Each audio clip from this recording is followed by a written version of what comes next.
सो मैं ये बात कर रहा था कि जो हीट कैपेसिटी है वो heat capacity is mass into specific heat capacity M C delta T. So this is Q, right? So Q is equal to M C delta T. Mass और स्पेसिफिक हीट कैपेसिटी को multiply कर दोगे तो ये heat capacity आ जाएगा C dash delta T. Q 5000 joule हम लोग को दे रखा है, सी डैश हमें निकालना है, और raise its temperature by 10 degree Celsius. ये 10 डिग्री यहाँ यूज कर लेते हैं. तो C dash is equal to 5000 by 10 कर लेंगे तो this is equal to 500 joules, और raise its temperature degree Celsius से.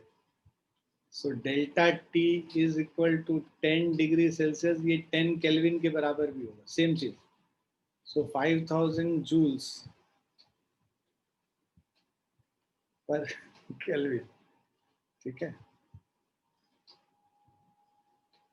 B part, if mass is 1.1 kg find specific heat capacity. तो देखो बी पार्ट में स्पेसिफिक हीट कैपेसिटी निकालने बोला है. हमें पता है भाई C dash is equal to M into C है. तो स्मॉल सी जो स्पेसिफिक हीट कैपेसिटी है वो C dash divided by M होगा. मतलब हीट कैपेसिटी को मास से डिवाइड कर देंगे तो स्पेसिफिक हीट कैपेसिटी निकल जाएगा. सो 500 बाय 1.1 ये joule per KG, joule per KG per Kelvin आ गया, राइट? तो अब इसको 500 डिवाइडेड बाय 1.1 करेंगे तो 454.5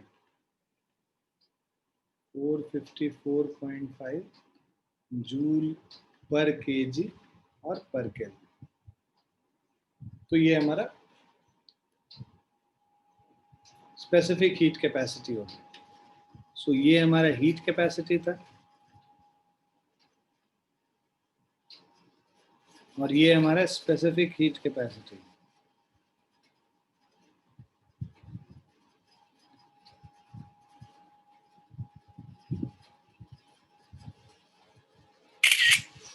क्लियर है बच्चों? Yes sir.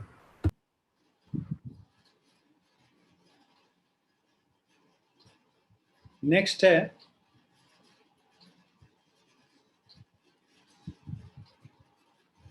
अच्छा, मैं भूल जाया करूँ ना, आज तो मैंने लगा दिया है रिकॉर्डिंग पे. मैं भूल जाया करूँ तो मुझे बता दिया करो कि सर रिकॉर्डिंग पे लगाना है. तो उससे क्या है ना कि तुमको अभी जब रिवीजन करेंगे ना, पूरा रिवीजन एक बार तुम्हारा रिकॉर्डेड लेक्चर्स भी साथ में हो जाएगा. तुमको कभी भी तुमको रिवाइज करना होगा तो उसको सुन सकते हो, देख सकते हो. और यूट्यूब पे हम डालते भी जाएंगे. मैंने शेयर भी कर लिया था. तुम सब लोग ने ज्वाइन किया वो Google classroom? Yes sir.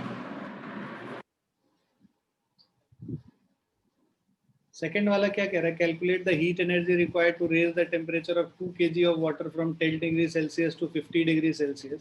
Specific heat capacity of water is this. तो भाई हमें पता है Q is equal to M C delta T. Formula हम लोग इसको सब्स्टिट्यूट कर लेंगे. जो वैल्यूज दे रखे हैं, मास दे रखा है 2 kg, स्पेसिफिक हीट कैपेसिटी दे रखा है 4000 joule, 4200 joule per KG per Kelvin, और delta T from 10 degree to 50 degree. So delta T निकालोगे, so this is 50 minus 10 which is equal to 40 Kelvin हो जाएगा. क्योंकि चेंज इन टेम्परेचर में चाहे डिग्री सेल्सियस हो चाहे केल्विन हो, बात बराबर है. सो डेल्टा टी में 40 यूज कर लेंगे. सो 42 80 इंटू 4200. तो इसको अगर हम लोग कैलकुलेट करेंगे 336000 जूल्स.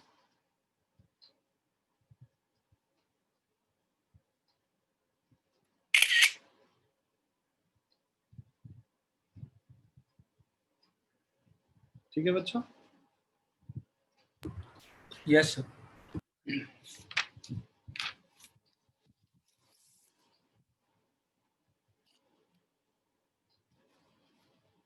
उसके बाद हम लोग आते हैं फिफ्थ वाले क्वेश्चन पे. थर्ड फोर्थ इसी के जैसा है, राइट? आप लोग देख लीजिएगा. फिफ्थ वाला क्या कह रहा है? Electric heater of power 1000 what. तो ये पावर वाला चीज हम लोग करेंगे हीट एनर्जी, जो एनर्जी बाय टाइम करके पावर निकालते हैं. सो पावर 1000 वॉट दे रखा है, raises the temperature of 5 kg of liquid from 25 to 31 degree Celsius in 2 minutes. So power is equal to 1000 watt, mass is equal to 5 kg, change in temperature delta T is 31 minus 25, 6 Kelvin, and time T is equal to 2 minutes, which is 2 into 60, 120 seconds. Right.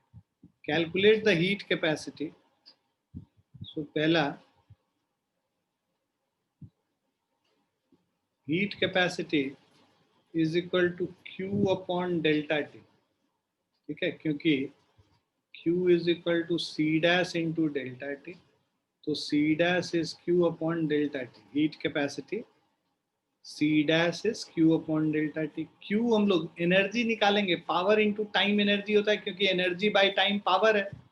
So Q is equal to energy power into time, P into T. ये हम लोग use कर लेते हैं.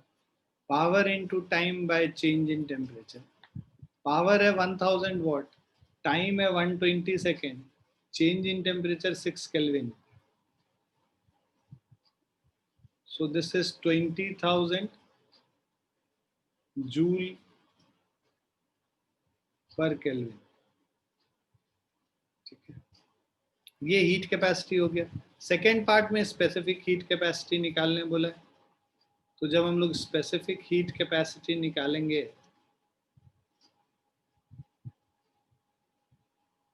Is equal to C dash upon, heat capacity को mass से divide कर लेंगे. सो हीट कैपेसिटी है हमारा 20,000 divided by 5, 4000 joule per KG per kelvin. Clear है बच्चों?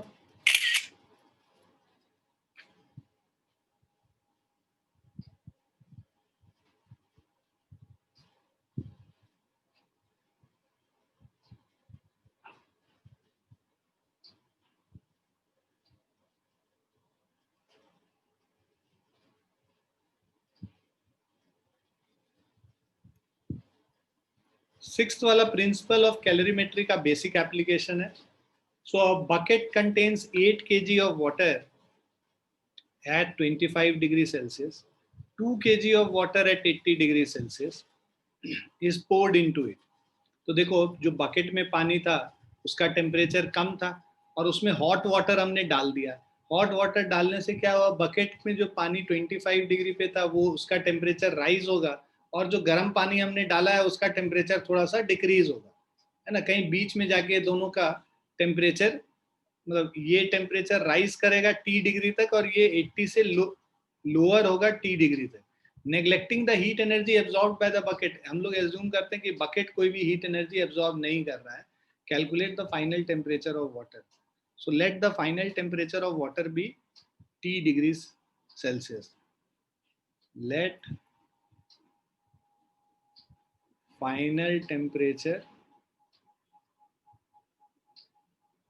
of water is equal to T degree Celsius. So अब यहाँ पे कह रहा है neglecting the heat energy absorbed by the bucket. So heat energy absorbed by principle of calorimetry.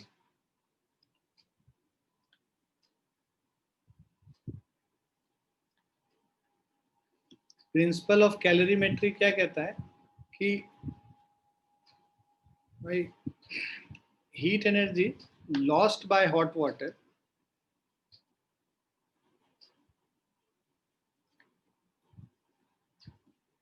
so heat energy lost by hot water is equal to heat energy gained by cold water. So basically हमारे पास bucket में right already water है इसका temperature जो है T1 is equal to 25 degree Celsius है, और एक अलग से हमारे पास एक कंटेनर में वाटर है, सो इसमें 8 kg of water, M1 is equal to 8 kg, और यहाँ पे जो मास हम लोग इसमें मिला रहे हैं this is equal to 2 kg, और इसका जो टेम्परेचर है T2 is equal to 80 degree Celsius, और फाइनल टेम्परेचर T होता है. So heat energy lost by hot water is M2C delta T2 is equal to M1C delta T1. Specific heat capacity of water same ही रहेगा, तो वो cancel हो जाएगा.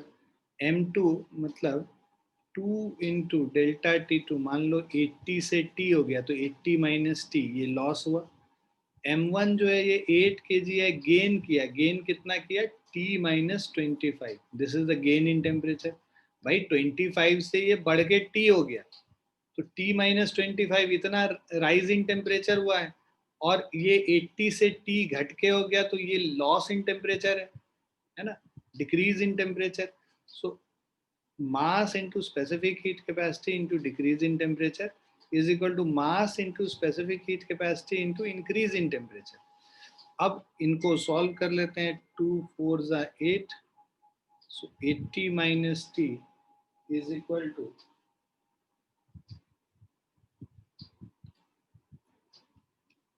40 minus 100, so 180 is equal to 5T. So T is equal to 180 by 5, which is equal to 36 degree Celsius. तो final temperature जो है इसका मिक्सचर का कितना हो जाएगा, 36 डिग्री सेल्सियस. क्लियर है बच्चों? Yes sir.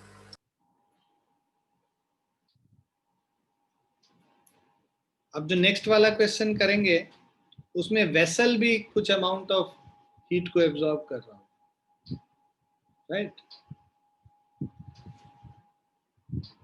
सो इस क्वेश्चन में क्या बोल रहा है कि 40 gram of water at 60 degrees Celsius is poured into a vessel.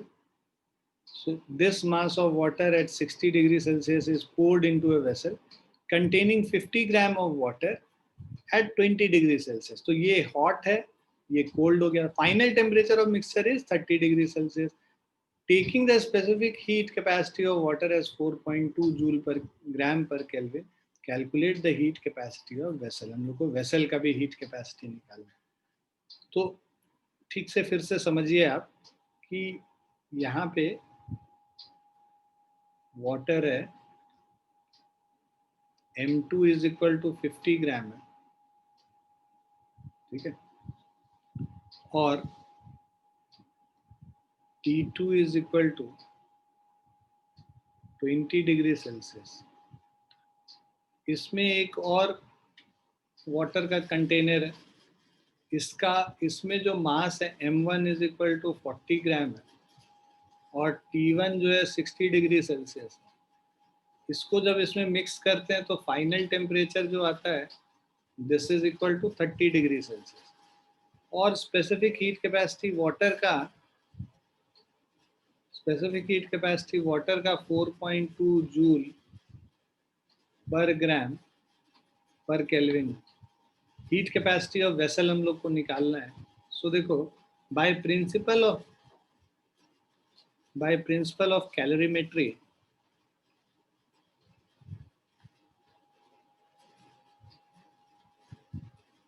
देखो बिकॉज यहाँ पे वेसल भी इन्वॉल्व है, तो heat lost by the water which we are pouring, so heat lost by water is heat gained by water plus heat gained by the vessel भी कुछ heat को gain कर रहा है ना.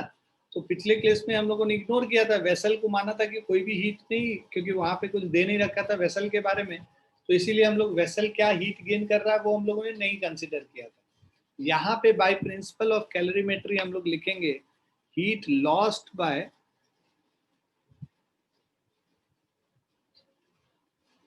So heat lost by water is equal to heat gained by water plus heat gained by vessel. Heat gained by water plus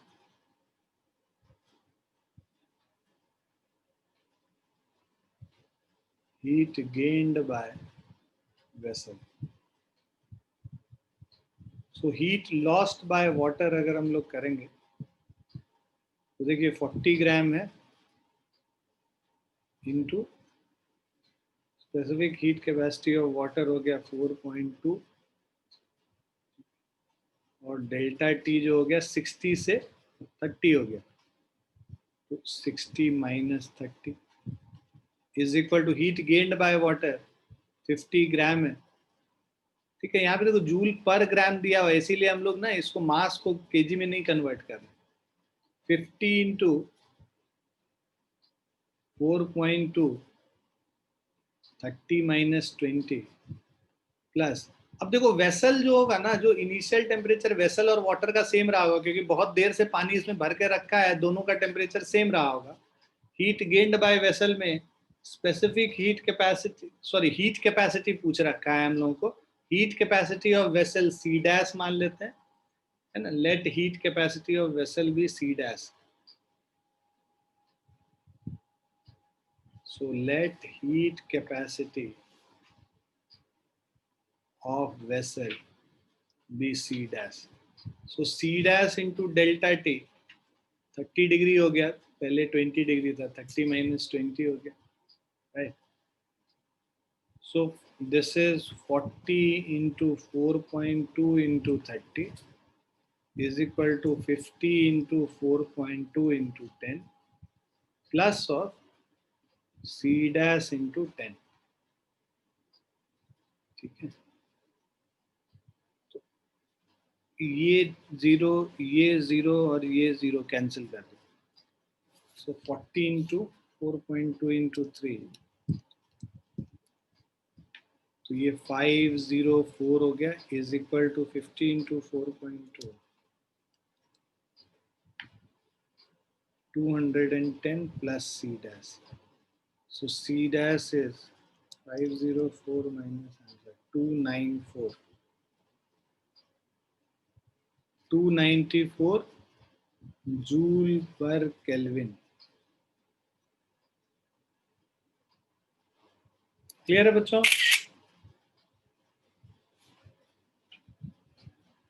तो जब vessel के बारे में कुछ लिखा हुआ है या डेटा दिया हुआ है तभी हम वेसल को कंसीडर करेंगे, अदरवाइज वेसल को नहीं कंसीडर करेंगे। ठीक है बच्चों? Yes sir.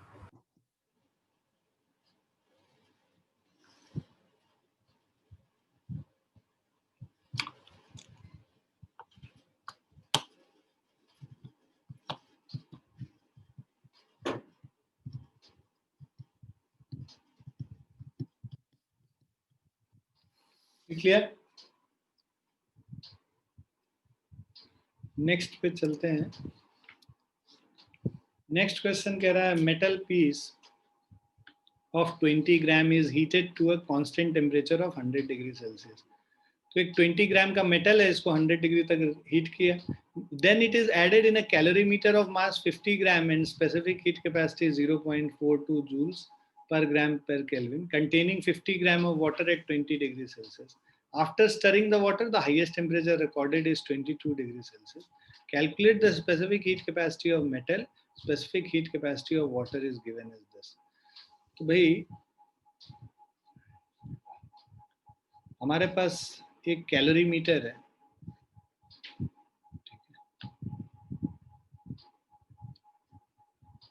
इस कैलोरी मीटर के अंदर हम लोगों ने पानी भर रखा है।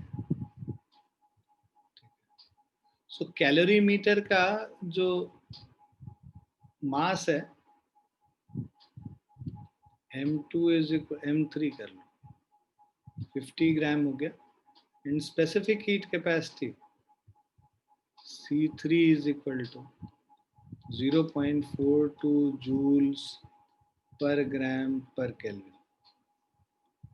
और फिर इसके अंदर जो वाटर है इसका मास M2 is equal to 50 gram है ना। वाटर का specific heat capacity C2 4.2 joule,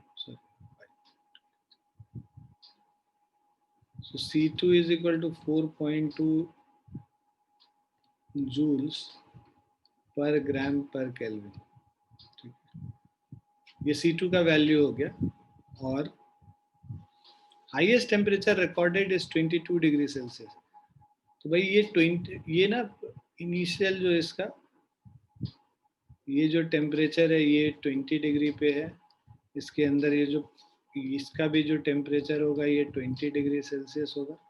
final temperature जो पूरा मिक्सचर का है ये 22 डिग्री सेल्सियस है।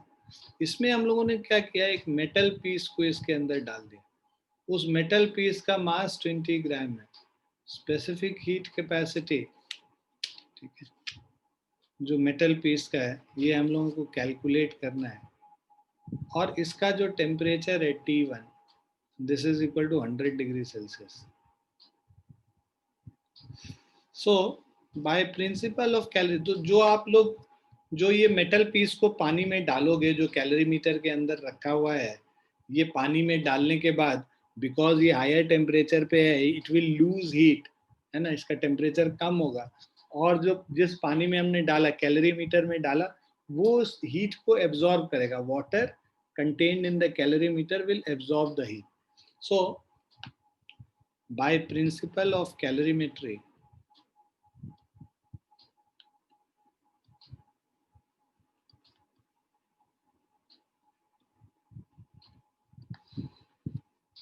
so by principle of calorimetry we have M1 C1 delta T1 is equal to heat lost is equal to heat gained M2 C2 delta T2 plus M3 C3 delta T3। M1 C1 delta T1 निकालना है, मास है 20 ग्राम, so 20 by 1000। C1 हम लोग को निकालना है। Delta T1 is 100 minus 22 is equal to, sorry ये joule per ग्राम में ही है, इसको केजी में नहीं कन्वर्ट करेंगे। 50 इंटू C2 हम लोग को दे रखा है 4.2 इंटू 22 माइनस 20 प्लस M3, ये 50 ग्राम, इसके अंदर वाटर भी है। 50 इंटू जो कैलोरी मीटर है उसका स्पेसिफिक हीट कैपेसिटी 0.42 है, into 22 minus 20। So 20 into C1 into 78, 50 into 4.2 into 2, 50 into 0.42 into, so 100 into 4.2, 420, 100 into 0.42, 42.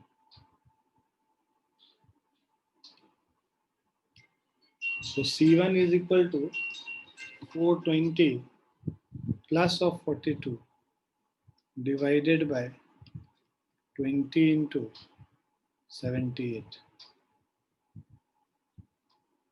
So ये जो वैल्यू होगा C1 is 462 divided by 1560.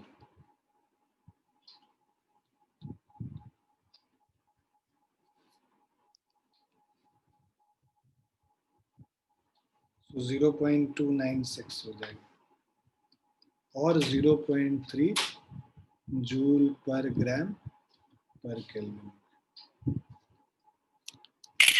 Clear है बच्चों?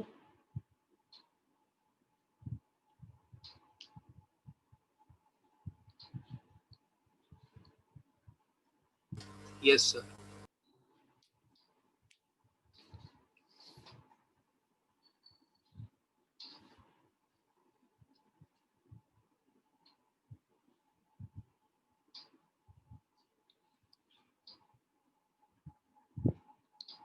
नेक्स्ट अगर करते हैं, क्वेश्चन कह रहा है hot iron ball of mass 0.2 kg is added into 0.5 kg of water at 10 degrees Celsius. The resultant temperature is 30 degree. Calculate the temperature of hot ball. So basically हमने एक हॉट बॉल को इसमें डाला,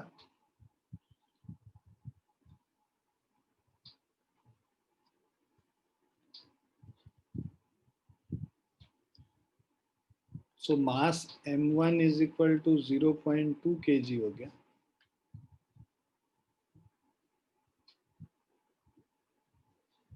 इसका T1 हम लोग को calculate करना है. Is added into 0.5 kg of water. m2 is equal to 0.5 kg at 10 degrees Celsius. T2 is 10 degrees Celsius. The resulting temperature is 30 degrees Celsius. So T is equal to 30 degrees Celsius. Calculate the temperature of hot ball. Specific heat capacity of iron is, जो इसमें iron डाल रहे हैं, C1 is equal to 336 joule per kg per Kelvin. And C2 here 4.2 into 10 to the power 3 joule per kg per Kelvin. So heat lost by iron ball by principle of calorimetry. So heat lost by iron ball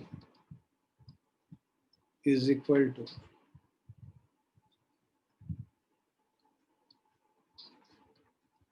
heat gained by water. So heat lost is M1 C1 delta T1 M2 C2 delta T2. M1 is 0.2 into 336. So 0.2 into 336 into delta T1. तो मान लो ये hot ball का temperature T1 minus 30 हो गया, जो हमारा equilibrium temperature है. M2 is 0.5, C2 is 4.2 into 10 to the power 3. Delta T2 is 30 minus 10. ये कैलकुलेट करते हैं, T1 minus 30. So 4.2 into 0.5 और ये 20 है. So 20 into 0.5 10 हो गया. 4.2 into 10 to the power 4 हो गया. Divided by 0.2 into 336. So this is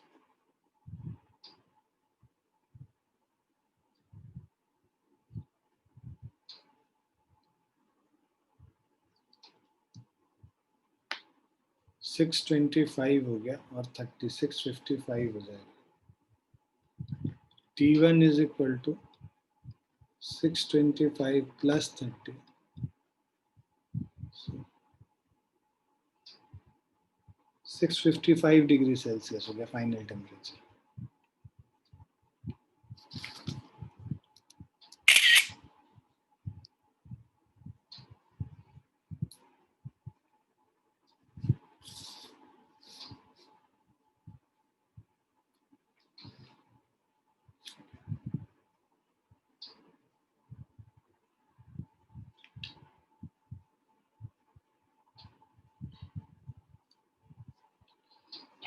so I think इसमें एग्जाम्पल बाकी जो 9th 10th और 11th, 10th तो सिंपल है, 11th वाला एनर्जी पे है, ठीक है, वो भी आसान ही है.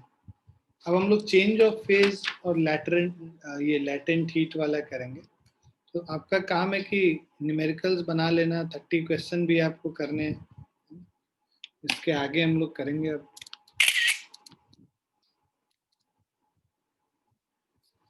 कैलोरीमेट्री का सेकंड वाला जो पार्ट है. सो चेंज ऑफ फेज, ठीक है,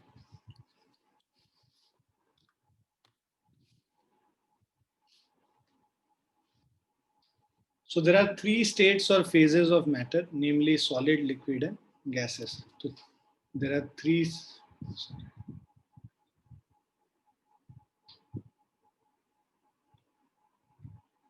So there are three states of matter. So we know they are solid, liquid and gas. The same matter can exist in all the three phases under different conditions of temperature and pressure. अगर हम लोग temperature pressure change करेंगे तो same matter अलग अलग states में occur करता है, अलग अलग phases में occur करता है, ठीक है. The process of change from one state to another at constant temperature is called change of phase. तो जब हम process of change from one state to another, solid to liquid, liquid to gas, gas to solid, so एक state से जब दूसरे state में change होगा at constant temperature is called the change of phase. तो जब constant temperature पे change होगा तभी उसको change of phase कहेंगे. Now it is brought about by the exchange of heat. So the change from solid to liquid phase is known as melting, while the reverse change from liquid to solid is called freezing. The change from liquid to vapor is known as vaporization, whereas the reverse change from gas to liquid is called condensation or liquefaction. The direct change from water to vapor is after. So direct change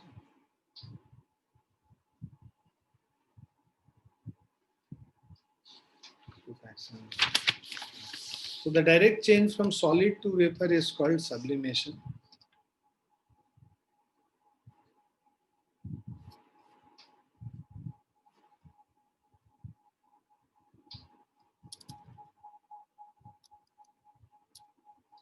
And the reverse change from vapor to solid is called solidification.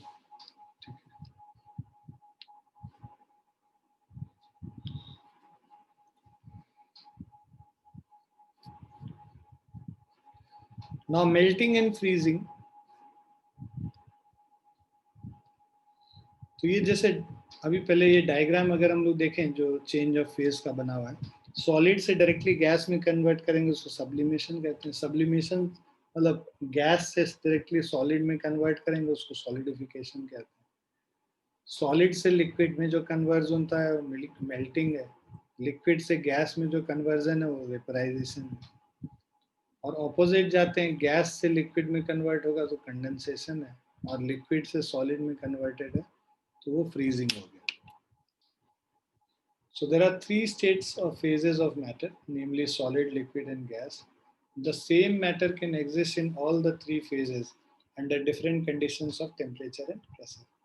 The process of change from one state to another at a constant temperature is called change of phase. It is brought about by the exchange of heat. Now, ये तो हम लोगों ने किया था. Melting and freezing अगर हम लोग देखते हैं यहाँ पे, so the change from solid to liquid phase by absorption of heat at a constant temperature is called melting. तो सॉलिड से जब लिक्विड में कन्वर्ट करेंगे कब, जब एब्जॉर्प्शन ऑफ हीट होता है तो इसको हम लोग मेल्टिंग कहते हैं. और टेम्परेचर कभी भी फेज चेंज होता है तो हमें पता है टेम्परेचर कांस्टेंट रहता है. तो जब तक कि पूरा फेज चेंज नहीं कर जाएगा तब तक टेम्परेचर कांस्टेंट रहेगा. फॉर एग्जांपल जब हम लोग आइस को मेल्ट कर रहे होते हैं तो जब तक आइस पूरे लिक्विड में नहीं कन्वर्ट हो जाता है तब तक वो 0 डिग्री पे ही रहता है. जब वो पूरा वाटर में कन्वर्ट हो जाएगा उसके बाद वाटर का टेम्परेचर फिर राइज करना शुरू होगा 0 डिग्री के ऊपर. सो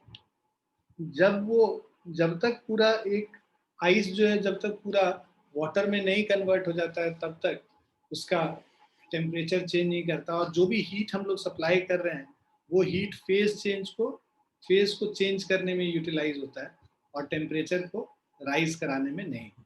The reverse change from liquid to solid phase with the liberation of heat at a constant temperature is called freezing. तो यही मेल्टिंग का जो रिवर्स चेंज हो जाएगा वो फ्रीजिंग हो जाएगा. right?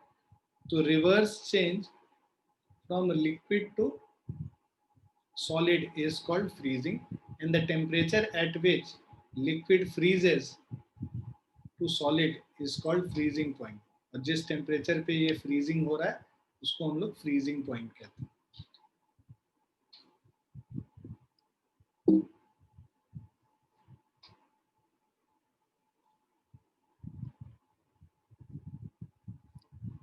Now heat energy, right? Thus heat energy is absorbed during melting and it is rejected during freezing.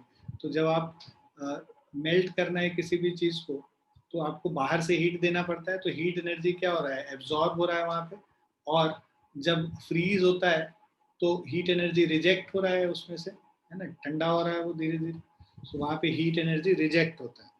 ठीक है, तो फ्रीजिंग के केस में हीट एनर्जी रिजेक्ट होगा और मेल्टिंग के केस में हीट एनर्जी एब्जॉर्ब होगा. नाउ एग्जाम्पल, आइस जो है जैसे 0 डिग्री आइस से 0 डिग्री वाटर में कन्वर्ट होता है, एब्जॉर्प्शन ऑफ हीट, मेल्टिंग हो रहा है, लिबरेशन ऑफ हीट, फ्रीजिंग हो रहा है, जब तक पूरा स्टेट चेंज नहीं करेगा टेम्परेचर 0 डिग्री ही रहता है. ये एग्जाम्पल हम लोगों ने देखा भी था अभी थोड़ी देर पहले. So for a pure substance melting point and freezing point are identical. कोई भी प्योर सब्सटेंस है तो जितना मेल्टिंग पॉइंट होगा उतना ही फ्रीजिंग पॉइंट होगा, दोनों आइडेंटिकल होगा, सेम होगा. ठीक है ना. For a given mass of substance, the amount of heat energy absorbed during melting is known as, is same as the as liberated during freezing. Now heat curve of ice.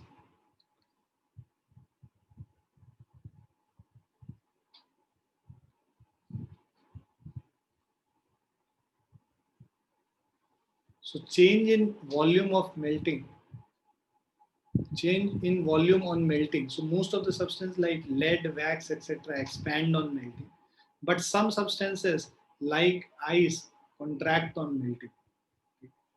So, effect of pressure on the melting point. So the melting point of the substance which contract on melting like ice decreases by increasing pressure. तो ऐसे substances जो कि melt करने पे contract करते हैं, ठीक है, जैसे कि आइस है, राइट, तो ऐसे सब्सटेंसेस का जो मेल्टिंग पॉइंट है that decreases with increase in pressure. आप प्रेशर इंक्रीज करेंगे तो इसका जो मेल्टिंग पॉइंट है वो डिक्रीज करेगा.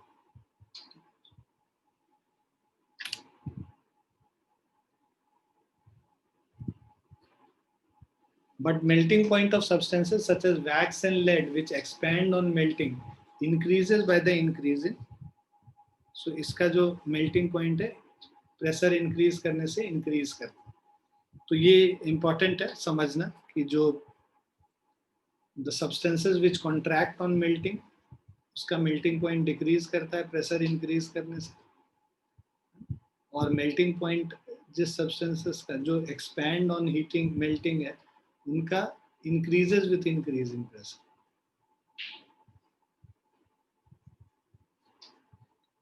Now effect of impurities on the melting point.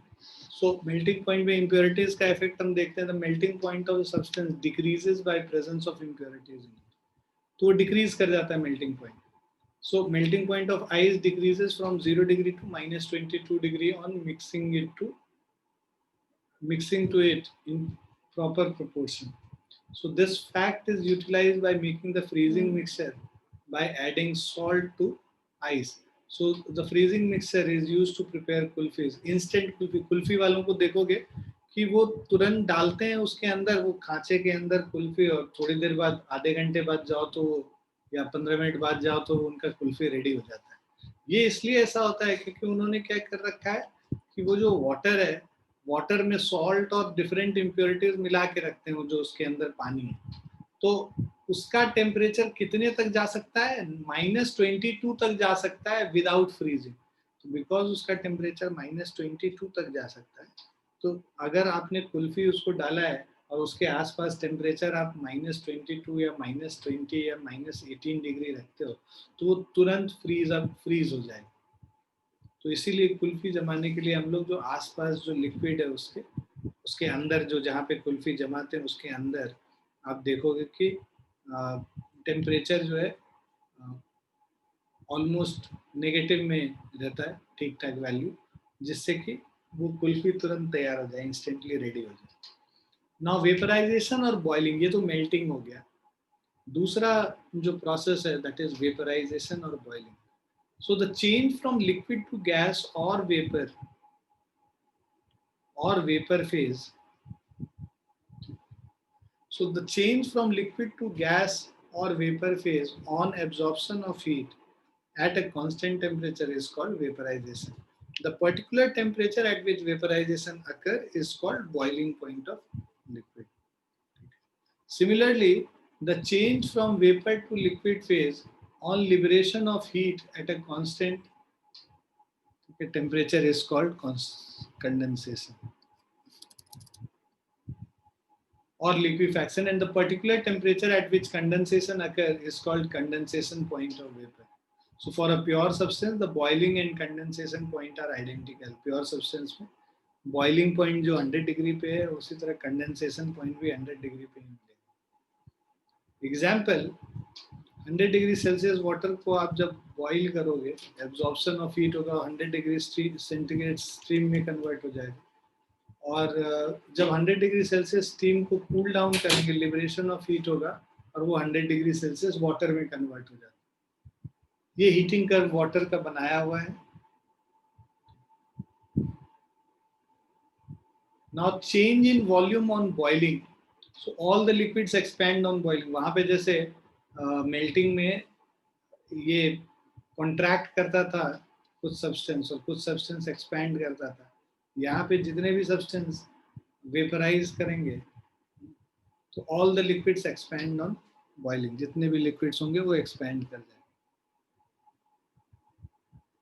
So if the effect of pressure on boiling point,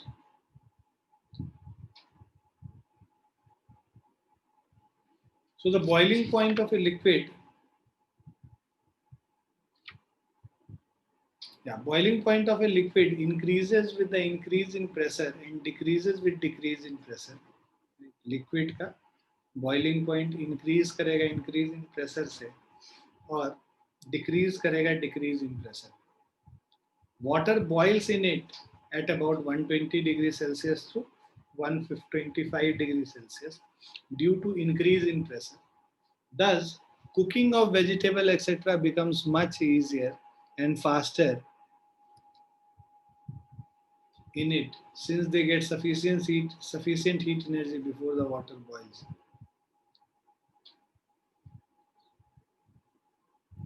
तो ये हम लोग जो बॉइलिंग पॉइंट का जो इफेक्ट जो देख रहे हैं ना बॉइलिंग पॉइंट पे, वो बिकॉज ऑफ हाई प्रेशर, वो प्रेशर कुकर के बारे में बात हो रही है.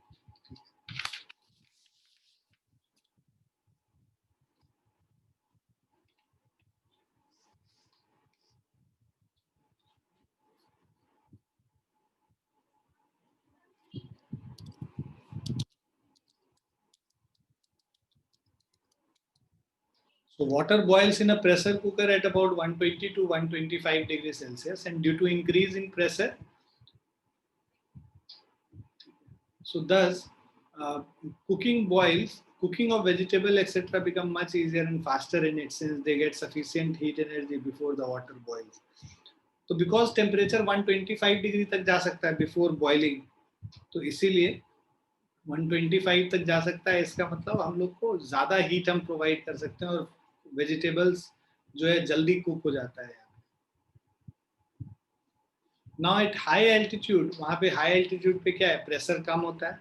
Such as hills and mountains, the atmospheric pressure is low, so less than 1 atmospheric pressure. Therefore, at these places, water boils at a temperature lower than 100 degrees Celsius, and so it does not provide the required heat energy to its contents for cooking. So thus, cooking here becomes very difficult and it takes much longer time. तो Maggi वैगी बनाओगे ना जब hill station में बहुत ठंड होगी अगर ऊपर, मतलब जो हाई एल्टीट्यूड रीजन्स में, तो वहाँ पे बहुत टाइम लगता है मैगी बनने, पहला.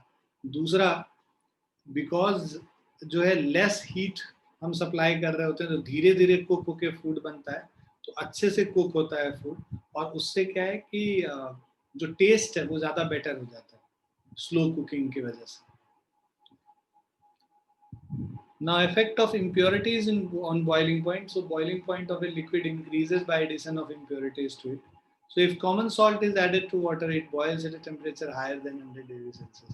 तो इसीलिए एग बॉईल करना होता है या फिर पोटैटोज बॉईल करना होता है. कभी भी घर में तुम देखोगे मम्मी जो है 2 चुटकी नमक उसमें डाल देती है जिससे कि जल्दी वो उबल जाए. नोटिस किया है कभी? नहीं किया होगा. कभी किचन में घुसोगे तब तो करोगे. चलो, सो आज के लिए इतना ही. हम लोग यहीं पे रुकेंगे. थोड़ा सा रह गया वो करके और न्यूमेरिकल्स अगली क्लास में हम लोग कर लेंगे इसके जो सेकंड पार्ट के. ठीक है, तुम्हारा काम है फर्स्ट पार्ट वाले का पूरा थ्योरी वाला जो क्वेश्चंस है वो सब कर लेना और न्यूमेरिकल्स भी सारा कर लेना. ठीक है बच्चों? न्यूमेरिकल्स भी आपको भेजने हैं सारे क्वेश्चन आंसर्स. ये सब चीज भेजना है मुझे बनाना है. जो तुम बनाओगे मेरे लिए तुम उतना ही कर रहे हो. जो नहीं भेजोगे मतलब तुम नहीं कर रहे. ठीक है, चलिए. So once we finish these book exercises, I'll send you the assignment sheet as well. ठीक है, आज की डेट में फिर अब हम नेक्स्ट क्लास में आगे करेंगे. ठीक है.